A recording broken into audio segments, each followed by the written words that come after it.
This has been called out as the workplace trend of 2023. And I feel like there is a really fine line between this going really well or this going terribly. And like it depends on the company and each situation, of course. But basically, the concept is that rather than hopefully laying people off, you end up redeploying people to other parts of your business that you plan to continue investing in. Now, off the bat, this seems great. There are some great benefits, like the person being moved around will maybe broaden their skill set. They might get to try something that they've wanted to try before. Maybe they will get some new training and development out of that opportunity as well. And not to mention, they hopefully don't lose their, and of course, and the obvious, they don't lose their job. On the other hand, what if you end up taking On the other hand, what if you're not matched with something that you are actually interested in and you really don't want to do? On the other hand, what if you're matched with something that you aren't really interested in? What if you genuinely don't feel like you are capable with the skills and experience you have to succeed at this new thing?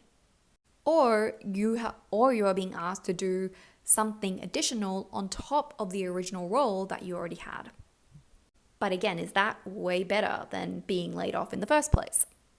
So Zapier, a company I am a huge fan of, Zapier, a company and product I'm a massive fan of, actually shared a blog on their page being quite open and transparent about how they are moving people around in their teams to avoid laying people off. Interestingly, so they say that, I guess it's gone well because they say that each person actually got the top choice of the new area that they wanted to move into. And they've got some super specific examples. So someone has gone from their talent acquisition team to the data team. Someone has gone from talent acquisition to product and design. People are covering parental leaves. That's brilliant. People are covering parental leave. I feel like companies should look at parental leave cover in this way, regardless of this layoff situation. Some people are covering parental leave. I feel like companies need to do this as a normal course of business. Last but not least, someone who's gone from being a recruiter to going into the events and internal comms team. From a business perspective, it's costly and a big effort to hire new people, and again, a huge cost if you are not able to retain the people you've already hired. So this does feel like a win-win for the company.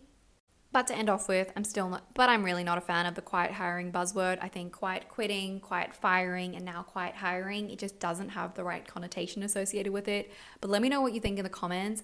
Has this happened to you? And how would you feel if you were given this opportunity? But I want to know what you think. Let me know in the comments.